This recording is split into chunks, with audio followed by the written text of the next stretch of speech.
But what we see ourselves in the satellite industry is someone who can actually support the satellite industry on scale and do it competitively. And the reason that is we're already a large contract manufacturer, the largest in Australia. We have the systems and processes in place to manage electronics, mechanical assembly and test processes, and we can adapt that. We do custom building. Our overhead costs then are really already shared by the total revenue we have for all our customers, and it's not just based on a small number of builds for satellites. And that's a question we often get. If we want 1 or 2 builds, what does it look like? And the answer is it's not as frightening as people think, and we can do it quite competitively. And the other thing is we're used to partnering with customers on both new and challenging projects and putting in both the skills, the capability and the processes to make those sort of things happening. So we'd be delighted to prove to you how we can do those things. I'll go and give you a bit of a, let's go through this. Use it, there. So this is obviously in Penrith. These are pick and place machines, and you'll see them in a little while. This is looking internally a bit so you can see what happens. And these machines are capable of placing per box about 50,000 parts an hour. And we have 3 of those boxes in a row and 3 lines like that doing that. Everything we process goes through AOI, automatic optical inspection,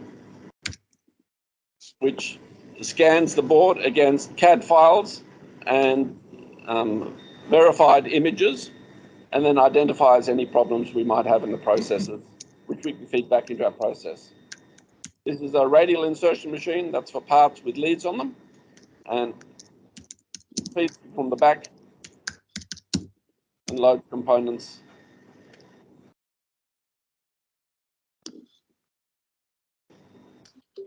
It cuts and clinches the leads on the bottom as well.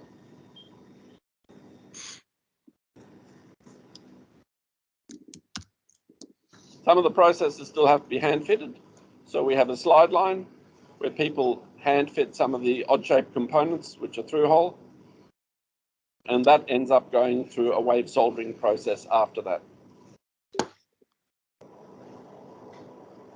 Some of the parts we have are connectors and things which can't go through, a lot of parts can't go through wave soldering. So we need to do some what's called selective soldering.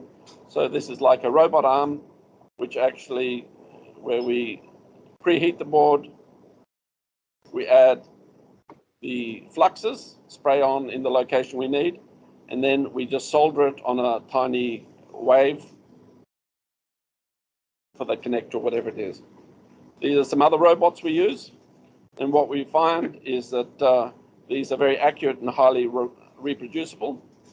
And the advantage of this is both in terms of throughput, but also in terms of reliability and throughput on some of these processes. And as you can see, it solders, adds the solder.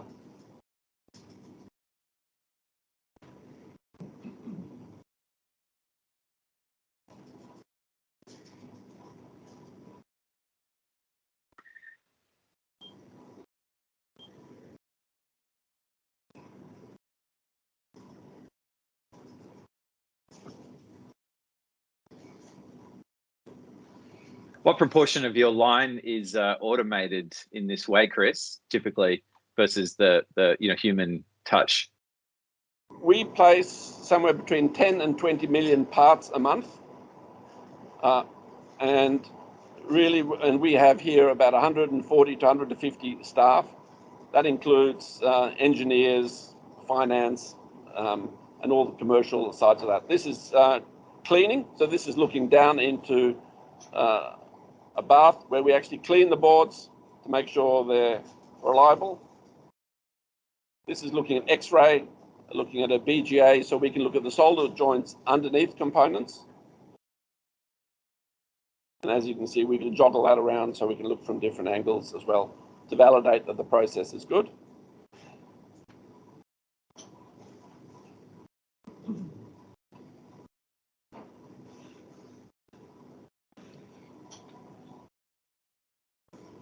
And then we use things like test processes. This is a flying probe. These are probes then which are programmed to measure components. So each component is individually measured for its value.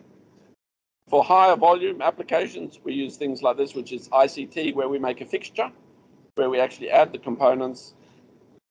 We scan the boards so we know which ones they are, and it tests them in about 15 to 20 seconds. And then finally, we do final assembly as well on the processes. So we source metalwork, plastics, castings, and we put all those things together into a finished product as well. So having seen that, I'll now pass you to Rodney. Rodney Gibson is our manufacturing manager. So he will now walk you around and show you what we do. Thank you very much. And Heather is going to be reading the comments for any questions you might want to ask, and we'll pick a selection of those as we go. And then if there's any that we can't answer in the time that we have today, we will see if we can follow up with the Christopher and his team. Okay, so this is our virtual tour. Okay, can you hear me okay? Yes. All right. So again, I apologize in advance for the quality. I'll try and keep it as steady as possible. There seems to be a bit of a lag, but we'll do that. So welcome to GPC's production facility. Obviously, this is a open plan manufacturing space.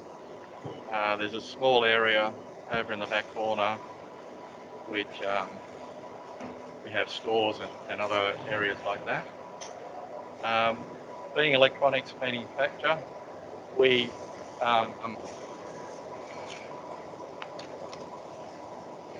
have all the controls in place for electronics assembly. So one of the big things in electronics is static control. We have many measures in place to control static. From the floors being static dissipative vinyl with a copper grid which goes back to an earth, all of the trolleys, benches, racks, everything are all grounded and go back to earth, so there's no potential there for static buildup. In terms of components, so some components have moisture sensitivity levels which need to be controlled. They can only be out on the floor for a certain period of time before processing. We have tight controls over that. It's very clean. We have a controlled environment, air conditioning running 24/7. So all of the things that you need for manufacturing electronic products. So if we start, what we'll do is we'll just step through the processes from start to finish, the way that a typical product would run. So the order of operation is typically we do load surface mount components. We have 4 automated surface mount assembly lines. They have an automated screen printer at the front, which deposits the solder onto the boards. We have a number of placement machines following that loads the components onto the board. And then we put it through a reflow oven, which solders them. Now, can I double check now? Who is speaking now? This isn't Chris, is it? This is Rodney. Rodney. Hi, Rodney. So what are we looking at right now? So this is the surface mount assembly line. This machine here is actually a printer. There's a bit of a lag. There's quite a lag in the display and what I'm actually showing, which is making it difficult. That's all right. It looks interesting. Anyway, I'll move on because it'll catch up, I'm sure. So this process, as I mentioned, puts solder onto the printed circuit board. We have machines that then place the components onto the board, and then a machine that reflows afterwards, so it solders them. So these, there, that's well behind. So that is, I'm just looking online. That's the printer. So you can see we basically design a stencil. A squeegee goes across and prints either solder paste or glue through openings they're placed onto the board, and then those solder joints, those solder deposits, we put components on later with these machines, and the components are fitted. So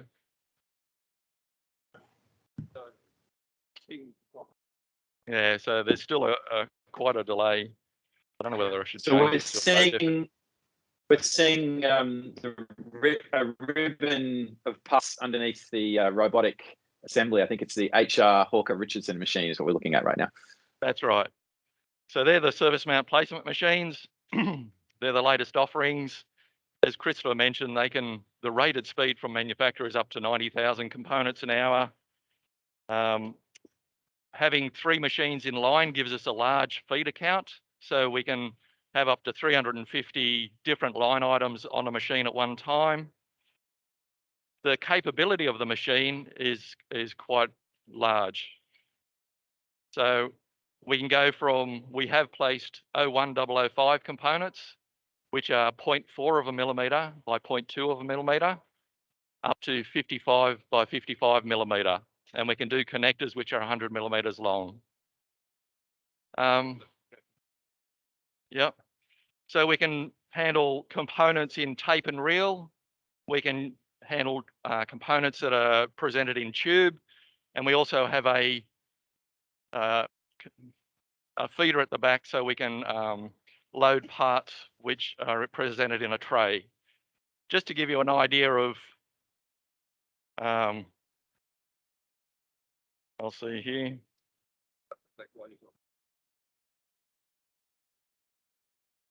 But we're just waiting for the video to catch up so we can explain the next bit. No worries. We were at the YSM20 machine, and now we're looking at this white board with That's right. 01005 on it. Great. Yeah, so that is just a physical indication of the different sizes. So we have different connectors, which can be service mount connectors up to 100 millimeters long.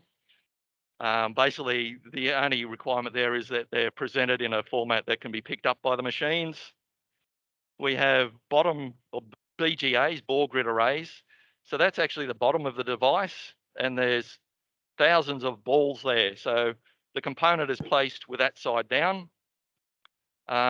55 millimeter by 55, we've placed components with 3,500 balls on them before, and we go down to smaller ones. And then in terms of the smallest one, I don't know if you can see the spec at the top of the dot, but that's an 01005, which was 0.4 millimeter by 0.2. So on this board, I don't know if you can see, we can actually do package on package. So you can see in these 2 locations, there's 1 component fitted. On the other 3 locations, there's a second device fitted on top of the first. We have a special feeder which allows us to pick and place the first device.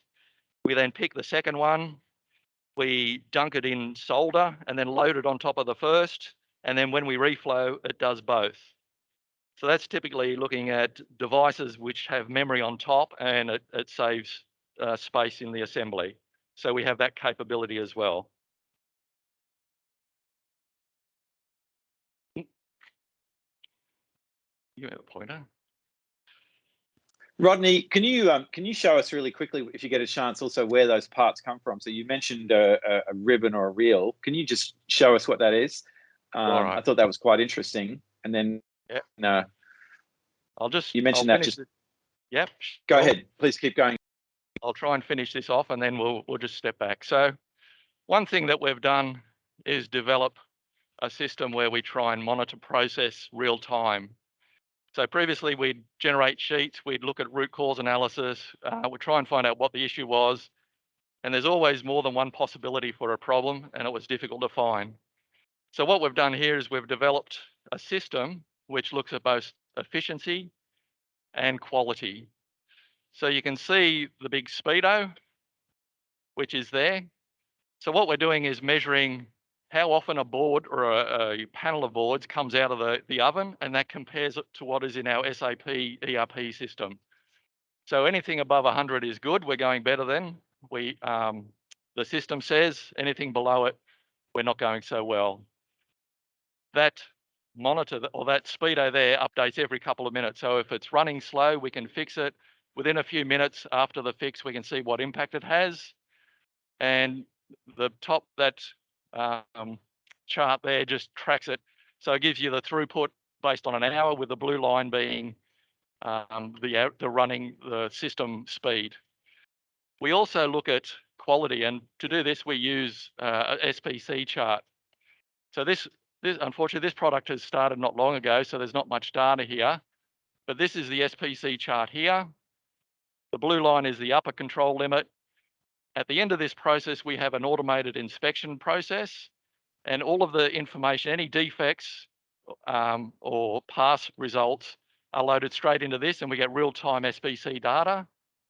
If you select on one of these points, it will then break down that fault into what the fault code is. So whether it's missing part, insufficient solder, and then it will give you a location for that part as well. What this means is that as the machine's running, engineers are across exactly how it's performing. If there's any issues, they can solve them as it's happening, and then we move on. And this has been quite successful, so that we've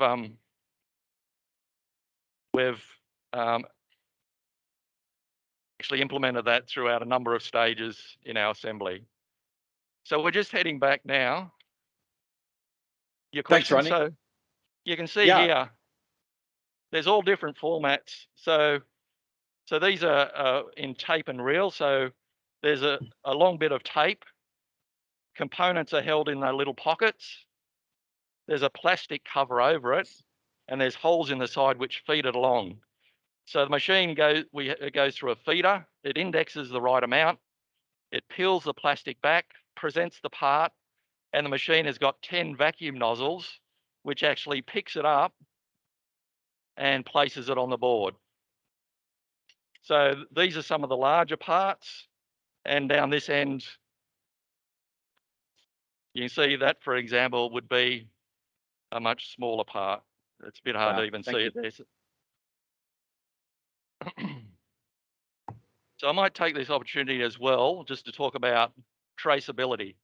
It's a bit hard to see the writing, but we have very strong controls on traceability. What we do is we generate a label, which is the one you're seeing, and we place a label on every board we build. There are some instances where a board may not have enough room. We have a smaller label, and we've even put it on top of devices as well. But we use that for traceability throughout the whole process. Yep. So when we receive parts, we put a GPC number on, and it has a barcode, so we can scan those. Then as we go through processes, you'll see lots of people scanning product. And what we can do is we can have traceability at a component level. So if required, we can identify critical components. We record batch numbers, manufacturer's numbers, all of the information, and assign that to a production build. We can also put rules in place for manufacturing, so that as this board goes through, every test and inspection station and result is recorded and saved against that barcode. The boards at the end of that we may ship them out as boards. They may go into a final product, and then we can transfer that information onto the final unit. What we've done now is skipped to automatic optical inspection. So this is just automating the visual inspection process. The basis of this is that when we build a product for the first time, we put lots of checks in place to make sure that we build it right. Customer bill of materials, GPC, bill of materials, orientations, all of the information is verified quite a few times. Once we're happy with that, we scan a board, and that image is saved as a golden image. So when a new product or a new board comes through, we scan it, and it compares the image of the golden sample against the board it just scanned. And there's lots of things that it can compare a bit. So it actually can look for presence, whether a part's there or not. If the component has writing on the back of it, it can check that the writing is correct. It can also look at solder issues. So there's a range of lighting and algorithms that allows it to look at solder joints. So we set up thresholds based on IPC standards to check for that. So this is the inspection which is used, and the results from this that feed back into the surface mount SPC process. And you can see previously we'd have people sitting here. We have boards that have up to 6,000 parts on it. So the effectiveness of human inspection is sort of degrades quite quickly. So this is a highly reliable and repeatable type process. All right, we'll keep moving. I'm just conscious of the time. So this is just an example of some hand assembled work that Christopher mentioned earlier. So depending on the design of the product, we've got machines that can load some through-hole parts, or we have people doing it. This is one of our higher volume products. So we break the assembly stages up into sections, and each operator does that section.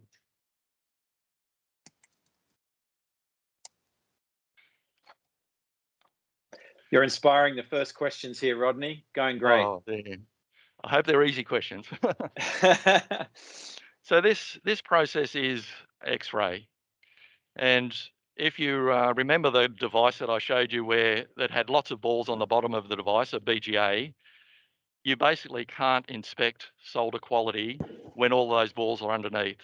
So this is an X-ray machine, looks through the board, and it's an example of, sorry. So you can just see that these are all solder joints, the balls. Oh, look at that one. We can rotate it. With this machine, we can actually set up programs so that it goes around, looks at the different devices, and it can make some decisions on certain devices, but otherwise operators will determine whether it's valid or not. So what we can also do is, for example, with a BGA, so when you look straight down on a BGA that's been reflowed, it is a round image, which you see on this here. So that's round. Now, when you rotate it, you actually see that the ball has compressed. And what that indicates is that reflow has happened correctly. And when it does, the ball collapses, and that shows you got correct reflow. So this is critical in looking at quality of BGAs, fine pitch devices. We've even X-rayed products within an enclosed housing for a customer who had assembly problems. They couldn't open the device, otherwise it would destroy all sorts of things. So we X-rayed through the housing, looked at how the wires were, wires were routed, and gave them either acceptability or not on those. And Rodney, I'm guessing you sometimes even have to provide a video or stills of that to sort of get certain things, for clients' needs. Yes, we basically use it as a process verification, but some customers we have one customer that wanted all of their devices X-rayed, and they wanted us to capture images of the X-ray shots and send with the products. Do you ever have to do destructive testing? So one of the questions we've had from one of our guests, Julian, section and inspection by a scanning electron microscope, for example, or some other kind of even more extreme testing. Do you ever find you have to do that? We haven't had to do that in the past, no. Okay, interesting. So when you walk through this process, we have lots of inspection and tests. So I love this machine. This is a cool machine. Yeah. That's a real-time video of testing circuits. Is that right? Yeah. So this is a flying probe tester. There's basically a multimeter that's out of control. So it has 4 probes on the top and 2 on the bottom. And where the AOI machine does a visual inspection, this machine is actually taking measurements. So an example may be you have resistors or capacitors which have no markings on the back. They're just a color. So the AOI can say, yes, I've got a component there. It's the right size. It's the right color. But we're not absolutely sure it's the right value. This machine actually measures values and confirms it. And Rodney, for defense space requirements where, Glenn, one of our guests, Glenn Downey's asked, do you guys have to do anything extra for example, radiation hardening testing or thermal testing, or do you also have a process for handling some of those scenarios? So we don't do radiation testing. We have a suite of environmental test processes, and we'll get to those in a minute. In terms of quality, we basically typically follow IPC 610, either class 2 or class 3, depending on the customer requirements. But again, if a customer has a specific requirement, that is the first requirement that we use, and we adapt processes and procedures to that requirement. So this machine here, sorry. Keep going, Rodney. Sorry, keep going. I won't interrupt you. This machine here is another test machine, but it's an upmarket test machine. So the flying probe is good for new products, low volumes, because to get the process working, there's some engineering time in generating the program. The machine runs, although it's quick, it's not as quick as this. So something that would take 5 to 10 minutes on the flying probe may take 30 seconds on this in-circuit test. So it's just trying to, so I don't know if you can see that, but it's basically a whole lot of pins, spring-loaded probes that are fitted underneath. There's a vacuum system, the board's loaded on, the vacuum pulls the board down onto those. We can test top and bottom, and it will test the board, as I said, within 30 seconds compared to 10 or 15 minutes. So that's like a custom test unit that you've created. That's right. And I guess at this point, what I would like to say is that GPC has many customers and many different designs, and they're all at different stages in product development. So we have to have inspection, testing, manufacturing processes to suit all of that. So the flying probe would be good for a new product or one that's a low volume. The in-circuit test, to do one of these fixtures, you're talking about tens of thousands of dollars. And if you change the location of a device or a test point, you have to spend that again.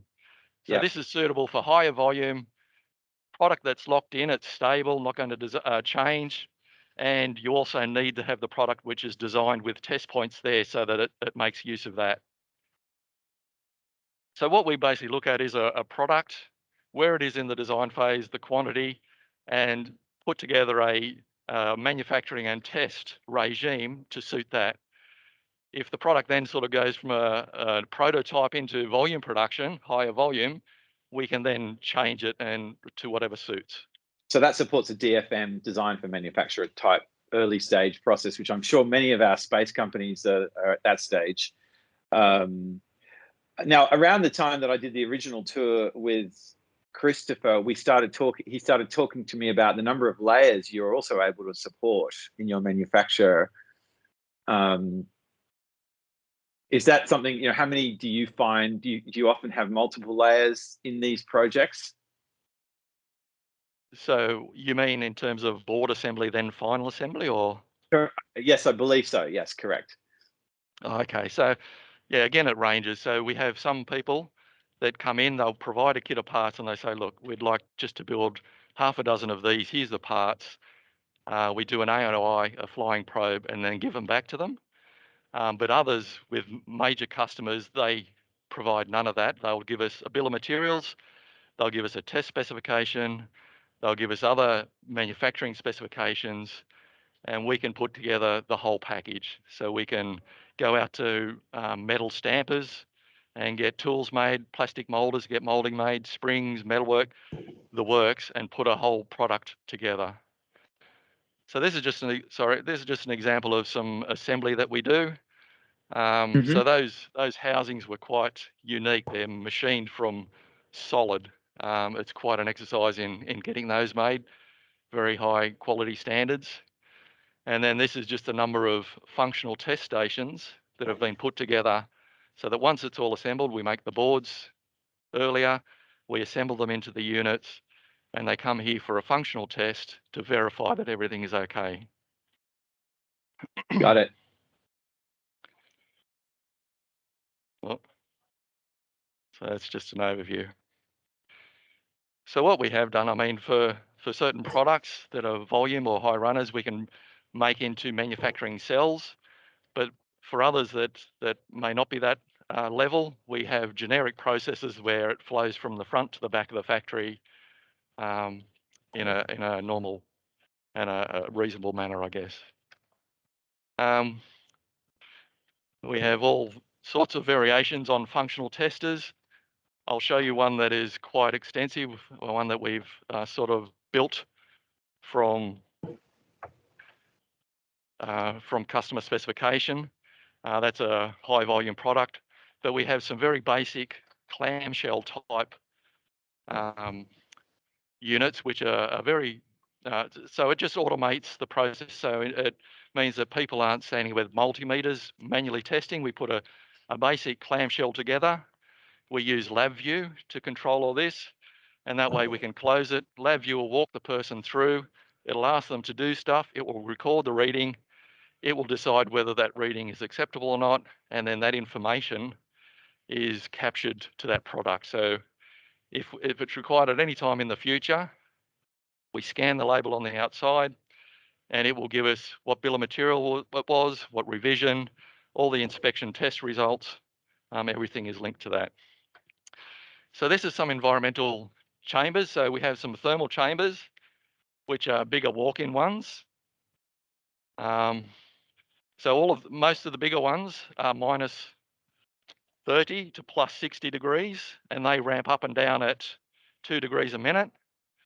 This little one, which you're just seeing mist come out of, is a special one. It goes down to minus 80 degrees C and up to 125 degrees. And that again ramps at 2 degrees a minute. So if a customer has a requirement, we can set up a profile to go up and down at those rates. Or if they want to just just soak it at a certain temperature, we can do that. And we can also have the units powered up while they're under those conditions. This is a router. It's a recently new acquisition. So it's basically just a little mill that's milling a bare board. The reason that GPC purchased this was to try and improve or speed up our new product process timing. So in developing a flying probe test, what you typically need is a board that's been loaded with components so that you can see where the targets are and sort of confirm values. So by doing this, we can actually build a board so all the targets are there. We can set a lot of the program up, and then it's just the final tweaking that's needed when the product is here. So that reduces the overall time for us to get products from the start of the factory shipped. This is a vibration tester, an LDS model. So obviously it's used to assess just the resistance and shock and vibration. That's getting a bit noisy there. That's Christopher. So obviously we can adjust frequency and amplitude. I felt that. We better turn it off. We're having everyone look at it. So capability of that one is up to 6G acceleration and 0.5 kilogram weight. So you can adjust those if it's something heavier, but that's the basics of it. And then we have a simple 3D printer, which is another recent acquisition, which just helps with manufacturing and test fixtures and all sorts of things. It's amazing how many uses you find for a little device like that. So you can just design the product on CAD, put it in there. A couple of hours later, it's printed a physical part for you. So sorry, we've gone into overdrive here. Just conscious of the time. No problem. So we've got 15 minutes, roughly 15 minutes to go, although I think everyone is having a good time. We certainly we're interested in a couple of things. So I'm just going to pull some of the questions out that have come through. When it comes to sourcing components, there was a comment that sometimes you might end up with counterfeit components or grey market components. How do you handle that quality of supply to make sure that all these awesome testing capabilities are not spoofed by something where the first few components are okay and the rest of them won't really last that long? How do you deal with that problem? Sure. So firstly, we only go through reputable suppliers, so only known trusted suppliers. Obviously, in this current condition we're in, where parts are so difficult, people are going more and more to grey markets. So if a customer says, look, we need to find another alternative, what we can do is we put in controls to make sure that before we accept them, we can look at the part, we can get the information, we can send that back to the original manufacturer to verify that, the numbers are right, the batches are right. We can take samples, so we know if we have a good part, we can put them through X-ray, and we can look at we've had issues, an instant once where the first five devices on each end of a reel of components were good, all the ones in the middle were bad. So what we did was looked at X-raying, so we could see the wire bonds inside the device and confirm that they were correct. So I guess in answer, we try not to accept things that we don't know about, but we know there are occasions where you need to. So we've got a whole heap of control measures to verify before we put it on. And that'll even be like all those pre-checks plus build one and put it through before we load lots. So that's the way that we handle it. Thank you, Rodney. That's great. What are we looking at here? This looks super interesting. These are larger parts. Yeah, so this is robotic soldering. So this is a product where we had a number of people sitting down soldering components all day. This was a higher volume. So what we did was invest in robotic soldering. So what that does is it means that you've got a highly reliable, repeatable process. And because hand soldering is a difficult skill to find people with, it frees them up to do other work. So this one, we have one operator, which loads the 3 machines. So this operator doesn't necessarily have to be a solderer. They're a person that understands the acceptability of solder joints, and they'll make sure that the solder joints are correct, and they just keep feeding the machines. So I guess that's another point, that everyone in GPC who makes a decision on or performs soldering, inspection, any of those decisions is trained to IPC 610, and we have qualified trainers on site to make sure that happens, and it's trained regularly. Now, we've had a question come through, which is beyond my technical knowledge, but I'll try and relay it. It's from Glenn Downey. Thanks, Chris and GPC team. Is there any capability to do silicon and photonic integration, for example, or is this done back at the semi-fab? Have you been doing things that involve different?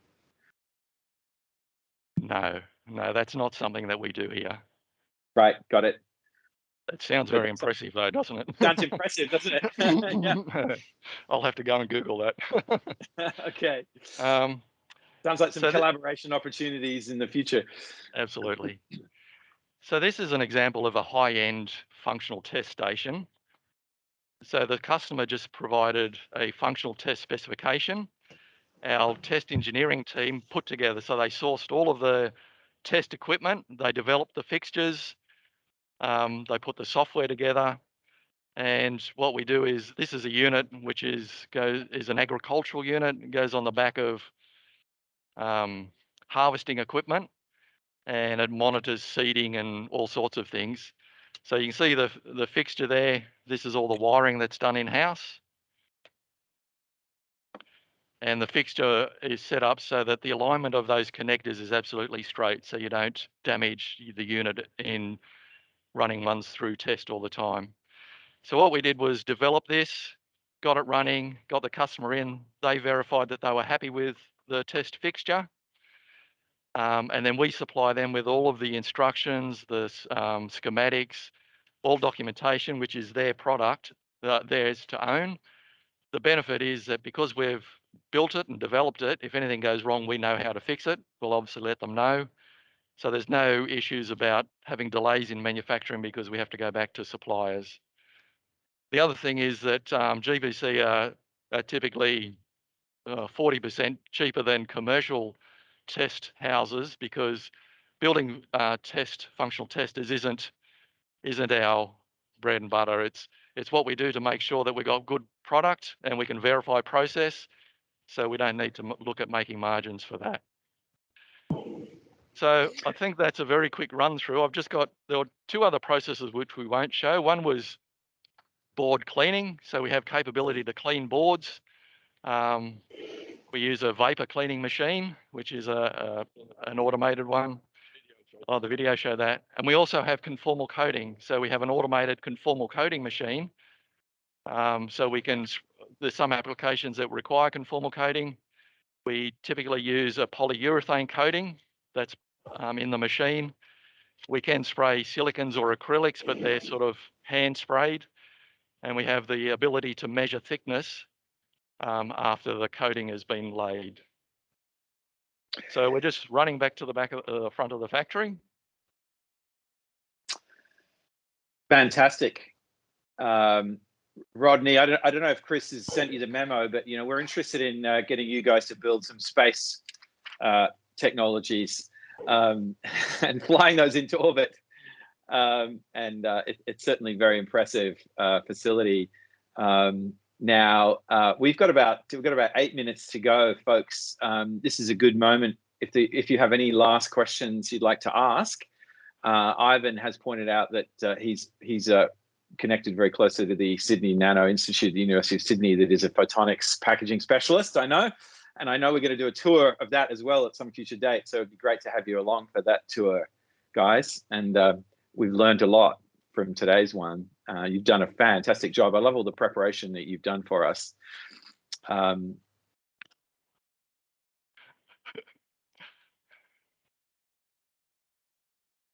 Terrific. All right.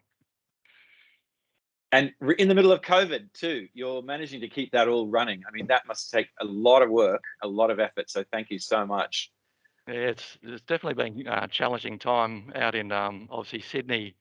They were locking down different local government areas, and they locked down one or two, and people, we couldn't get to work, but we could still manage. And then it got to the point where there were very few people here, but then some of our customers had work that was authorized. We could have all people as authorized workers.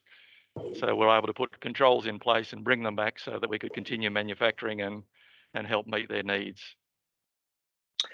Terrific. And I know you've done some effort to make sure that your customers' identities and so forth were not revealed on this talk and this recording. So we'll give you a chance to have another look at the video that we've taken. But it would be great to, as Bryony said, who leads the New South Wales government space team, be great to get this out there and I think change a lot of people's preconceptions about what might be possible here in Australia and here in Sydney in particular. So I'm thrilled to share this with everyone.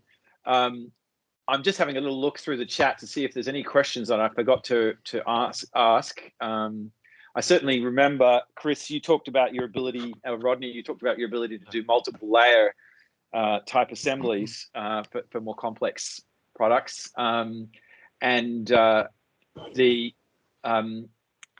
you're already doing that for a number of customers, including pin through, where you actually don't have to solder the individual joints. You actually solder, using a bath of liquid solder. Is that right? Yes, that's right. So we have a number of processes which you didn't see. Yep. Selective soldering was one, but wave soldering is the one you're talking about there. They're a big bath, maybe 600 kilograms of molten solder. The board runs over the bath and solders all of the joints that are exposed to that at one point.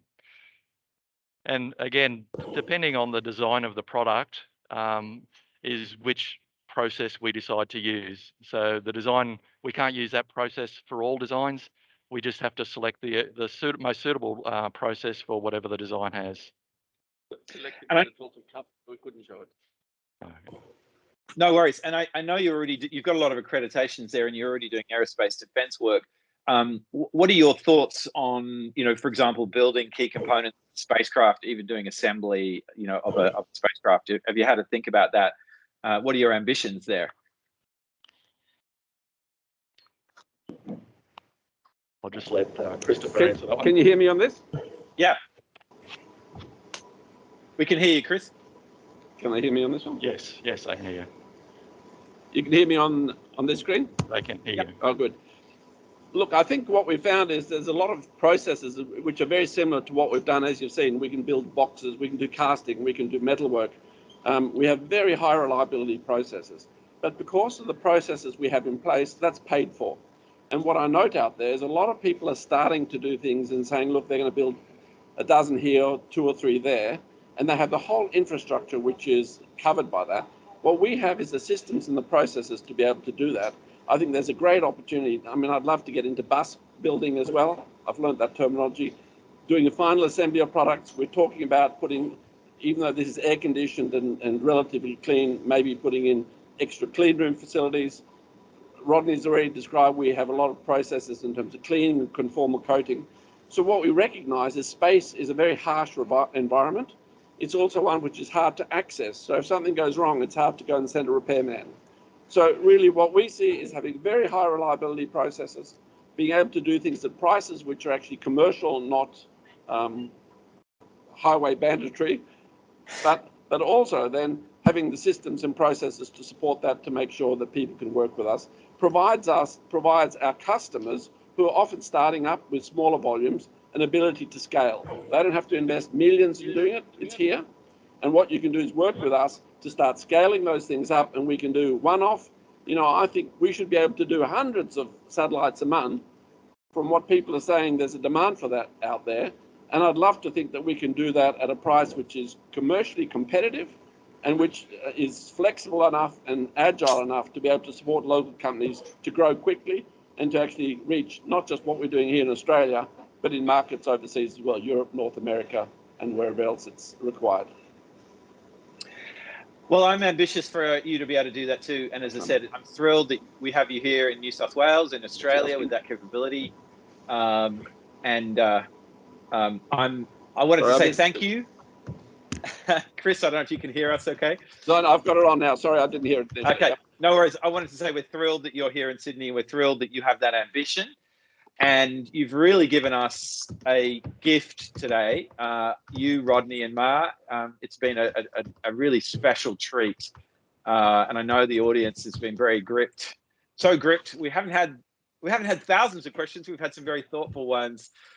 So thank you for all the work that you put together, and also being our guinea pig. I think you've set a very high bar for the other organizations. Ivan, you're on notice. You know, there's a very high bar here for you to meet when we do a tour, and some of the other folks that I know are going to watch this video that we're going to want to do tours in future.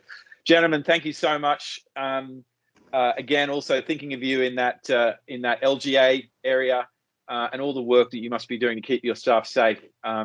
Chris, should I share your email address in the chat here so people? Yeah, feel free to. I'd be delighted to hear from people. Thank you, Tim, for taking the risk as well. I know this was something both of us thought was new, and we thought how to go out, and appreciate the time and effort you'll put into it as well. You did beautifully. I'm going to let folks put a few words of chat in before we close. Hopefully you can read that. You're very welcome, Maria. It's been great to have you, Ivan, Karthik. Your questions were great, Glenn and Julian. And guys, so we'll leave it there.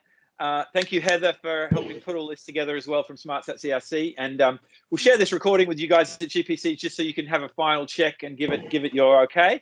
And then we'll certainly love to be showcasing you to the world. Yeah, good on you guys. Thanks all. Goodbye. Thank you very much.